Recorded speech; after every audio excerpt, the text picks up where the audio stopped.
Kata Imam Ibnu Athaillah, manakala Anda dibuat bingung dan resah dengan wabah penyakit apa aja modelnya dari makhluk Allah, sebetulnya itu isyarat besar bahwa Allah rindu pengen dideketin sama kita.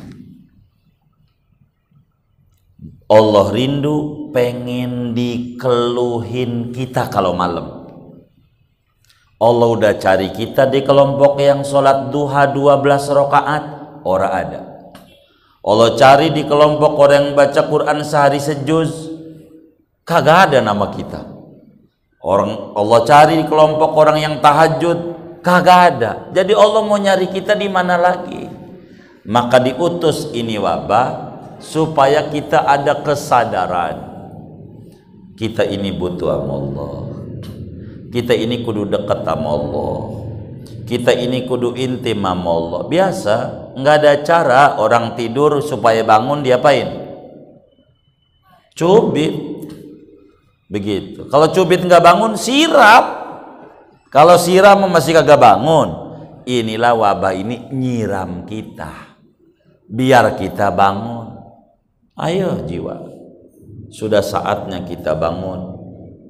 Wahai jiwa yang tidur, kita berupaya untuk dekat dengan Allah. Jangan sampai kita mati jiwanya di atas kebimbangan tentang tauhid yang sesungguhnya. Supaya kita tenang. Dekati Allah. Dekati Allah. Cara mintanya bagaimana? Dah kalau nggak bisa baca sholawat aja, itu juga sama. Cara dekat sama Allah.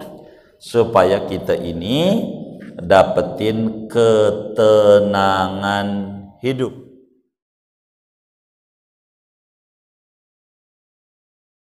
Assalamualaikum warahmatullahi wabarakatuh.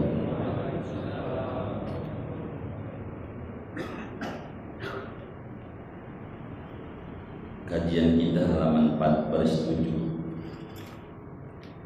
Bismillahirrahmanirrahim. Alhamdulillahirabbil alamin. Wassalatu wassalamu ala sayyidina Muhammadin wa ala alihi wa sahbihi ajma'in. Amma ba'du, wa ismuhu ilmu tauhidi wa ilmul kalami wa ilmul aqaidi wa ilmu usulid dini wal fiqhul akbar. Adapun namanya ilmu yang kita pelajari ini namanya ilmu tauhid.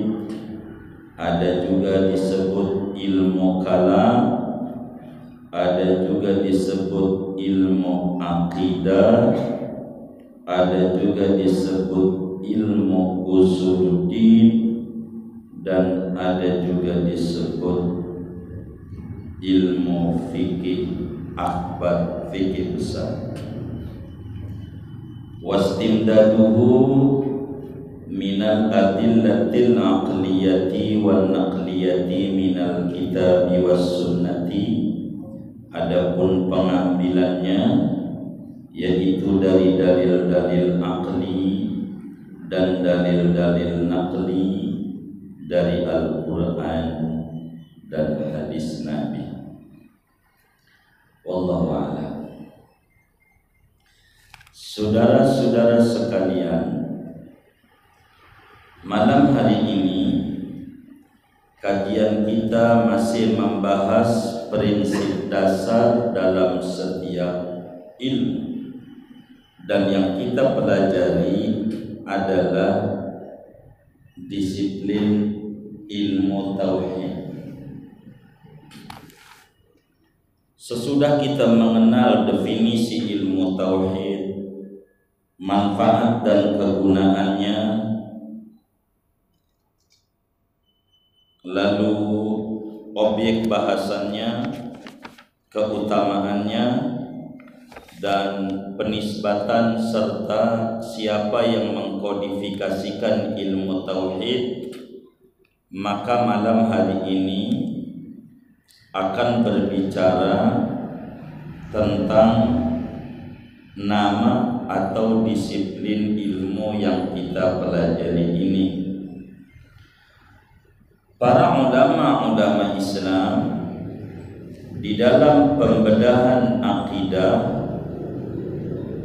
menyebutkan judul ilmu berbeda-beda. Kenapa berbeda-beda? Tergantung titik berat yang mana yang akan dipaparkan jauh lebih banyak. Pertama, ilmu yang kita pelajari ini disebut dengan ilmu tauhid. Kenapa ilmu yang kita pelajari disebut ilmu tauhid? Tauhid artinya satu. Tauhid artinya esa. Tauhid artinya wahdaniyah.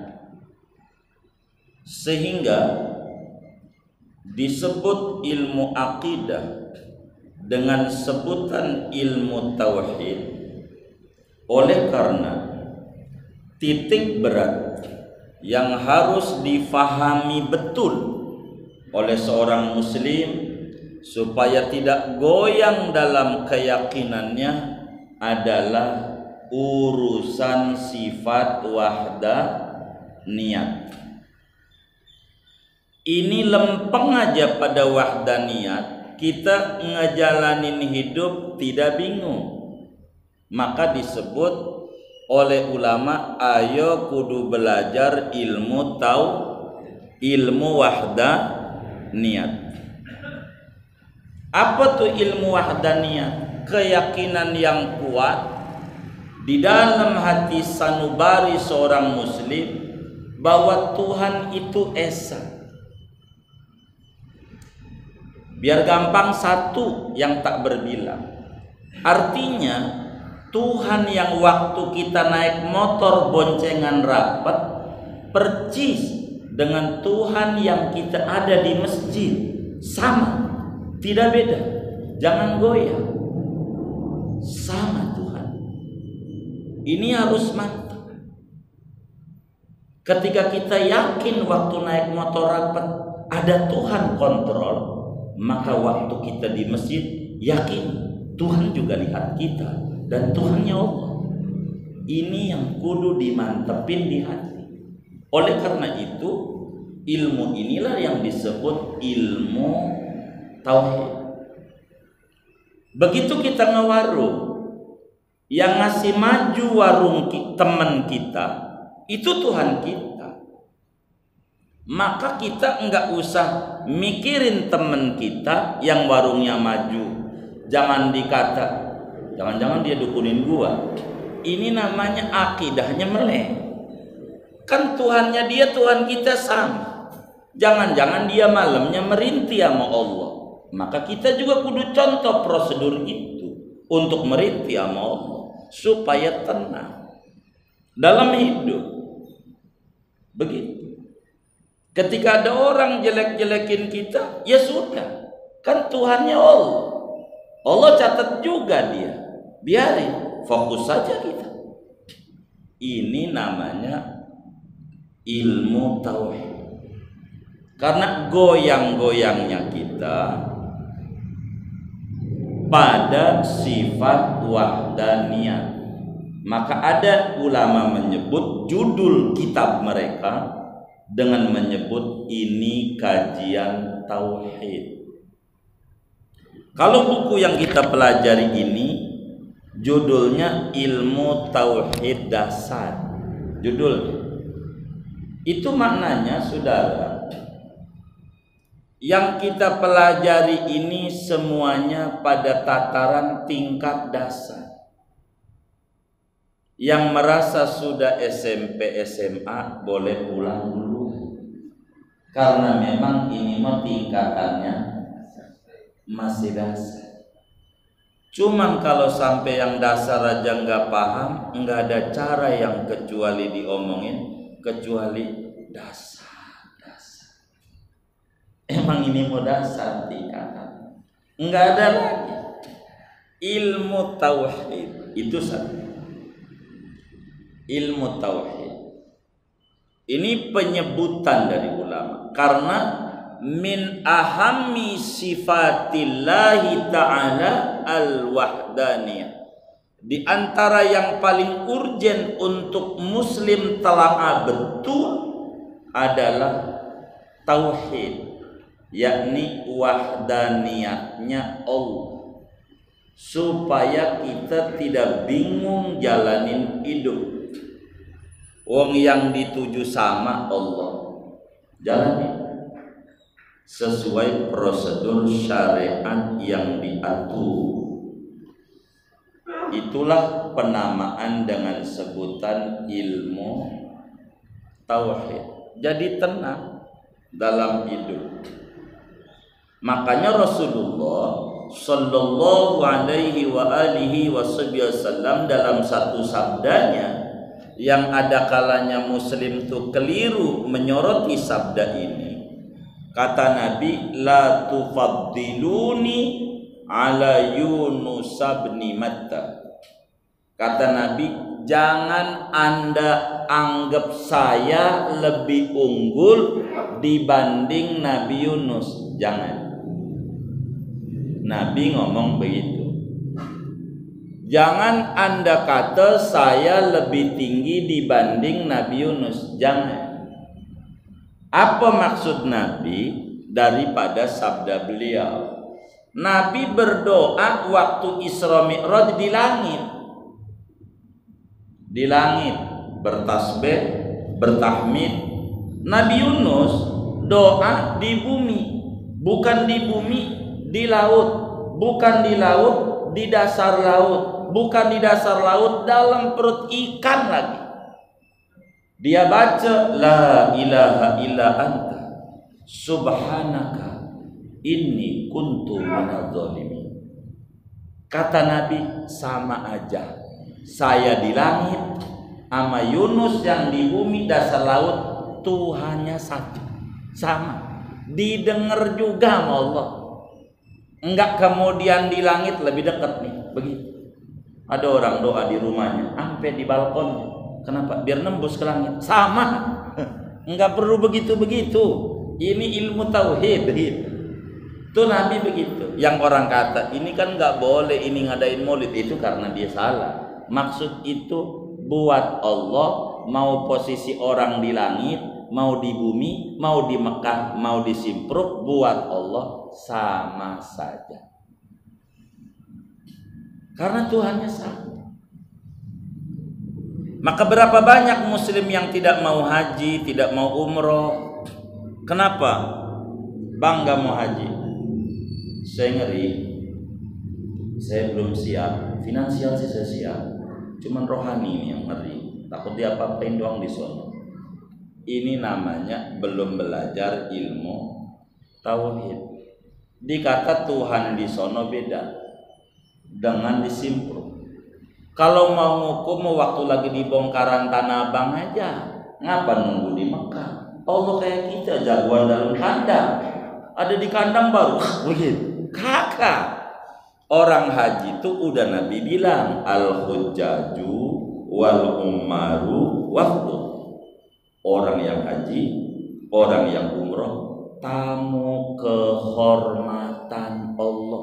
Nabi bilang, yang haji itu tamunya Allah, yang umroh itu tamunya Allah. Enggak ada rumusannya. Di mana tamu digebukin, enggak ada. Ada enggak tamu digebukin? Tamu tuh digebukin apa dihormati? Hormati. Ada enggak tamu yang digebukin? Mungkin ada kalau lewat jendela. Begitu. Ini salah prosedur, begitu. Jadi tauhid kita sama. Ini yang harus kita mantepin dalam hidup kita. Biar kita tidak terombang-ambing oleh keadaan.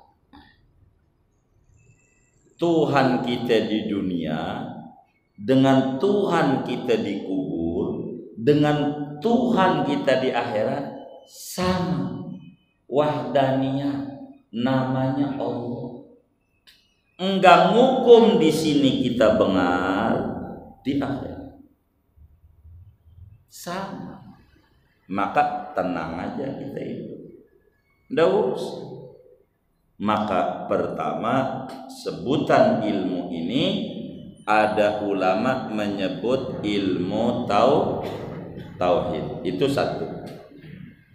Yang kedua, ada ulama menyebut ilmu yang kita pelajari ini namanya ilmu kalam. Nah, dunia kampus nih. Kalau di kampus, di Fakultas Usuluddin suka ada ilmu kalam. Ini sama juga. Ini ceritanya ada uang, duit, fulus, ini beda nama doang. Cuman saya harus nerangin kenapa dia kasih kata begitu. Ada ulama yang menyebut dengan sebutan ilmu kalam. Kenapa? Karena tinjauannya yang paling krusial adalah sifat kalamnya Allah. Ini kalam Allah ini bagaimana? Makhluk atau bukan? Tuh, nanti di depan tuh pembedahannya. Ini ributnya antara Mu'tazilah, bagaimana mereka mengeluarkan statement yang akhirnya dibantah seluruhnya oleh Ahlussunnah wal Jamaah. Inilah disebut ilmu kalam, karena bakal membicarakan sifat kalam Allah yang lumayan rada panjang, sama seperti panjangnya membahas sifat wahdaniyah. Itu penyebab kenapa disebut ilmu kalam. Karena ini yang bakal menjadi paparan panjang. Nanti kita bakal bedah di depan ada kalam dal, kalam madlul, atau bahasa lain nanti bakal ada kalam nafsi, kalam lafzi. Entar kita nggak kesana-sana, nih masih pembukaan. Itu dua. Yang ketiga, ada ulama menyebut ilmu aqaid, ilmu akidah. Kenapa disebut ilmu akidah? Sebab ini ilmu harus dimantepin di hati seorang muslim yang memeluk Islam.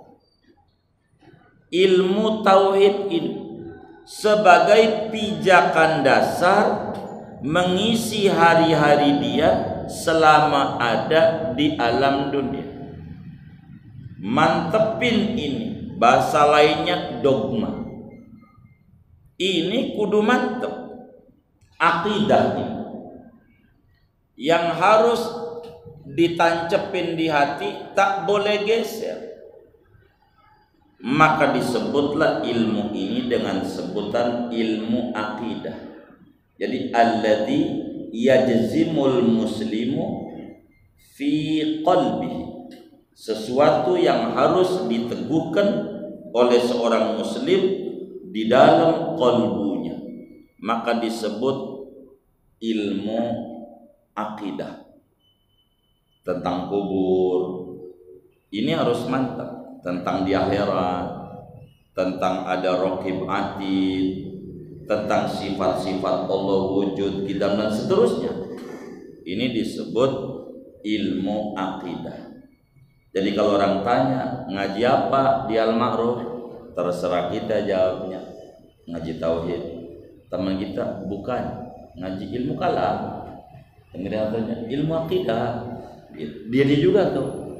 Ini cuman penyebutan. Kenapa disebut akidah? Karena memang ini yang harus dipegang betul oleh kita, tidak boleh lolos dari jiwa kita. Yang keempat, ada ulama menyebut ilmu usuluddin. Sebab kenapa usuluddin? Di dalam ilmu keagamaan ini, saudara, di antaranya ada yang hubungannya dengan praktek.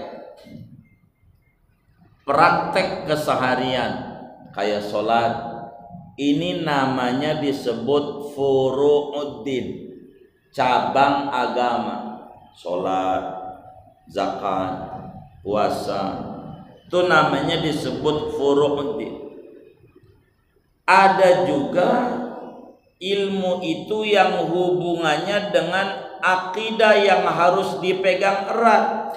Ini yang disebut usuluddin. Kenapa? Karena ini pokok dulu. Yang harus dia pegang pokok, pongkolnya.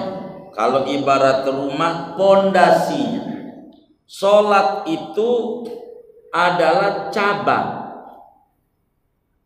tapi pondasinya akidah. Kenapa ada muslim yang tidak sholat? Karena jujur kalau mau dicek pondasinya rapuh, tidak duduk pada usuluddin, rapuh. Dia pikir dalam sebuah keyakinan, tapi implementasinya salah. Pokoknya kalau muslim ujungnya surga. Muslim, yang namanya muslim ujungnya surga. Padahal uraiannya kalau ampe mati imannya ada uraian. Bagaimana biar ampe mati imannya ada? Ya kudu sholat. Biar ampe mati imannya ada. Dia salah memahami. Ada orang tadinya benar, akhirnya pas menjelang mati nggak benar. Ada orang nggak benar, menjelang mati dia benar. Ya yang ujungnya. Dia belum ketemu ujung udah nyimpulin. Ini jadi rapuh. Namanya pada usuluddinnya salah. Maka praktek kesehariannya dia bakal keliru. Maka ilmu ini disebut ilmu usuluddin, ilmu pokok. 13 tahun Rasulullah sallallahu alaihi wasallam ada di Mekah karena jadi rasul umur 40. Di Madinah 10 tahun. Dari 40 ditambah 10 di Madinah itu 50 tahun. 63 Nabi wafat, berarti 63 dikurangi 50 tahun. Itu 13. Maknanya 13 tahun di Mekah, periode Nabi ini sebelum hijrah menanamkan keyakinan yang benar. Karena kudu duduk dulu mental ini. Kalau mentalnya rapuh, repot. Contoh, ada orang bermalas-malasan. Dia berkata begini, rezeki udah dijamin. Ya udah, tidur aja udah dijamin ini gitu. Ininya salah itu. Udah kurang kayak tadi nih. Rezeki udah dijamin. Kudunya kalau dia belajar terus. Rezeki yang dijamin bagaimana? Ada rezeki yang dijamin buat orang malas segini, ada rezeki yang dijamin buat yang rajin segini, ada rezeki buat orang yang tidur-tiduran segini. Itu ada uraiannya. Gitu. Dijamin ya dijamin. Jadi dia harus pahami. Ini nih uraian-uraian ini yang kemudian dia keliru. Usuluddin ini yang kemudian harus difahami betul.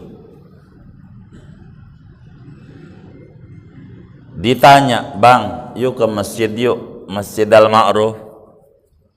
Lu nggak usah ajak-ajak gua sholat. Entar juga kalau gua dapet hidayah, gua sholat. Tanpa lu ajak. Jangan begitu jadi orang. Ada nggak yang model kayak begitu tuh? Nggak ada, alhamdulillah. Ini namanya keliru. Dia tidak paham. Hidayah itu ditunggu apa dicari. Begitu, dia nggak paham. Maka orang yang kayak model begini dikasih pelajaran. Ajak ke rumah kita, masuk rumah, ajak ke kamar kita, kunciin dari luar, dari pagi sampai sore. Maka dia ngomong jam 1, "Bang, perih perut saya." Kita jawab, "Bang, jangan minta makan nama gua. Kalau Allah kasih kenyang, walaupun gua nggak ngasih makan lu kenyang. Kalau Allah kasih kenyang, tahan aja, sampai seminggu aja." Bagaimana kira-kira? Modar dia. Dia bakal jawab, "Gimana mau kenyang? Uang gua kagak makan." Kita jawab, "Gimana mau dapat hidayah? Lu kagak sholat. Emang kalau pengen dapat hidayah kudu diparani." Tuh begitu. Ini namanya usuluddin rapuh. Maka ada ulama lebih menekankan belajar usuluddin, biar kita tidak goyang-goyang dalam hidup kita. Karena goyangnya kita pada tataran usuluddin, enggak tahan mental. Begitu. Yang kelima, ada ulama menyebut dengan istilah fiqhul akbar. Ini Imam Abu Hanifah nih. Imam Abu Hanifah mengarang kitab tauhid dengan judul Fiqhul Akbar, fikih besar. Sebab Imam Abu Hanifah mengata fikih ada dua. Ada fikih kecil, itulah ilmu fikih. Ada fikih besar, itulah urusan dengan ketuhanan yang maha besar. Maka Imam Abu Hanifah mengarang kitab dengan judul Al-Fiqhul Akbar. Isinya sifat-sifat Allah. Karena Imam Abu Hanifah lebih menekankan bagaimana kita kudu memahami konsep ketuhanan Allah, biar kita jadi muslim lempeng. Itu nama-nama yang beredar daripada nama kitab yang kita bedah. Di luar ini masih ada sebutan di masyarakat, lebih-lebih di kita orang di tanah Betawi, namanya ngaji sifat 20. Itu juga judul ngaji apa? Sifat 20. Karena mufti Betawi Habib Utsman bin Yahya ngarang kitab judulnya sifat 20. Apa itu? Ya dia juga. Kenapa disebut sifat 20? Ini nih yang harus dimantepin. Sebetulnya sama. Ini hanya judul-judul saja. Dari semua ulama ini, ada yang menyebut ilmu tauhid, ada yang menyebut ilmu kalam, ada yang menyebut ilmu aqaid, ada yang menyebut ilmu usuluddin, ada yang menyebut fikih akbar, ada yang menyebut sifat 20. Itu isinya dia juga, cuman penamaan daripada mereka namanya begitu. Isinya sama. Bagaimana seorang muslim harus benar-benar ma'rifatullah, mengenal Allah, agar supaya kehidupannya penuh dengan ketenangan, ketentraman, dan tidak bingung jalanin hari-hari dia selama dia ada di alam dunia ini. Bila dia memahami betul, akan bertanya pada dirinya, Untuk apa Allah hadirkan kita di jagat raya ini? Untuk apa kita ada di alam dunia ini? Apakah Allah utus kita lahirin dari tidak ada menuju ada ini untuk menambah kotor dan hitamnya dunia dengan dosa kita? Ataukah kita harus berfungsi sebagai hamba Allah yang sesungguhnya? Ini yang harus dipikiri. Maka inilah kenapa kita harus belajar ilmu fiqhul akbar, supaya kita tidak menceng pada tujuan untuk apa Tuhan hadirkan kita di jagat raya ini, supaya kita tidak bingung di dalam kita jalanin hidup, supaya kita punya program, punya schedule yang jelas. Apakah kita ada di alam dunia ini hanya untuk hardolin dahar modal ulin, ataukah harmoko dahar modal ngaroko? Ini untuk apa? Sebab kalau nilai manusia itu dinilai dari beratnya, siapa yang lebih berat maka dia lebih tinggi di mata Allah. Ini silahkan bersaing dengan sapi. Itu di pengurus masjid itu kalau jual sapi, harga itu mengikuti apa? Mengikuti apa? Pasaran. Mengikuti apa? Beratnya. Iya. Maka kalau tingginya derajat manusia ukurannya di berat, maka silakan bersaing sama sapi. Kalau tinggi derajat itu dari berat. Kalau tinggi derajat itu daripada nyaringnya suara, maka silakan bersaing dengan burung. Sebab burung itu makin bagus. Orang Simpruk sebut gacor. Begitu nggak bahasanya? Saya sering denger itu. Gacor. Itu silakan kalau memang diukur daripada nyaringnya suara, silakan bersaing sama burung. Untuk apa kita ini dihadirkan?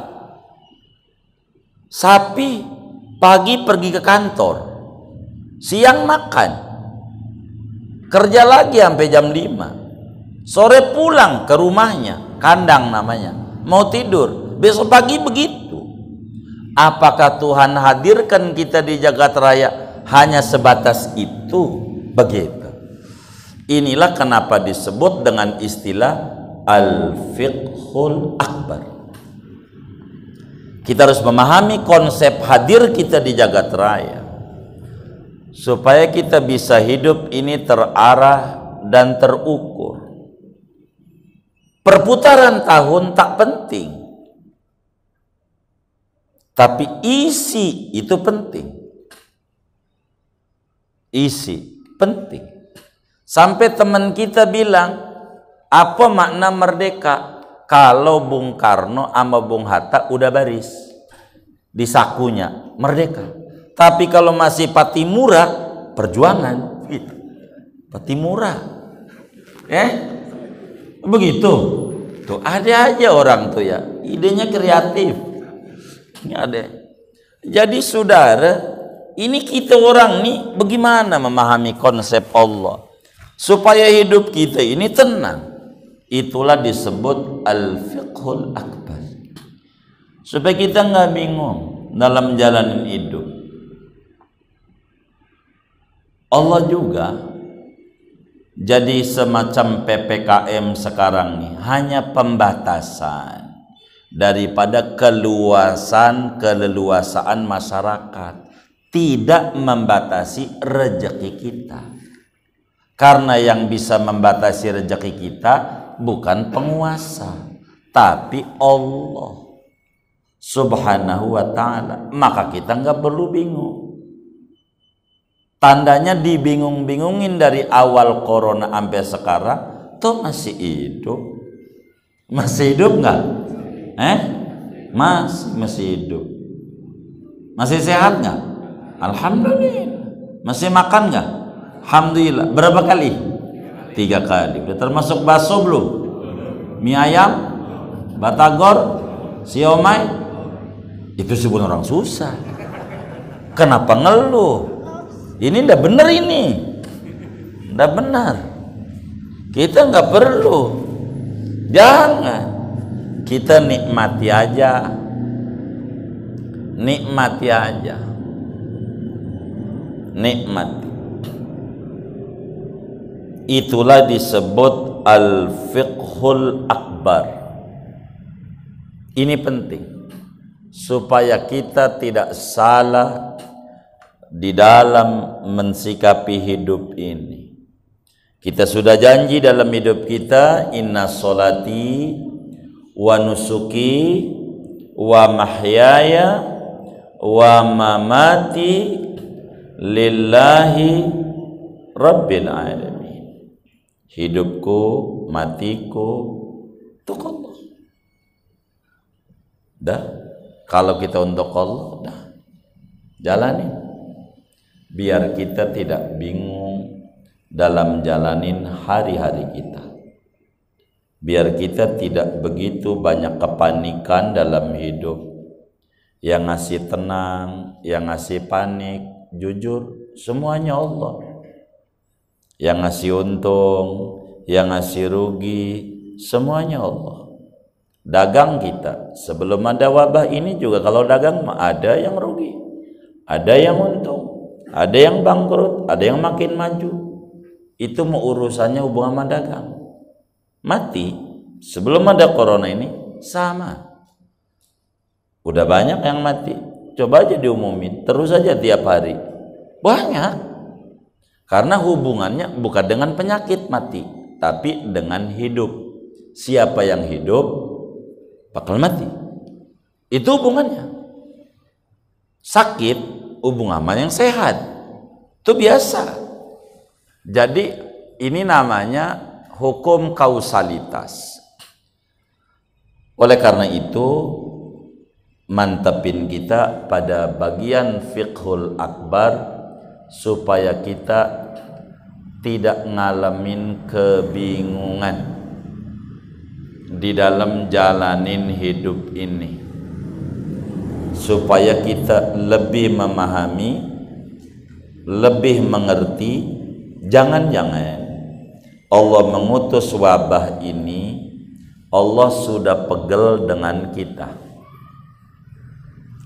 Dikasih ujian banjir bandang, gunung meletus, lahar panas, tsunami, ini dicolek-colek sama Allah, belum sadar juga.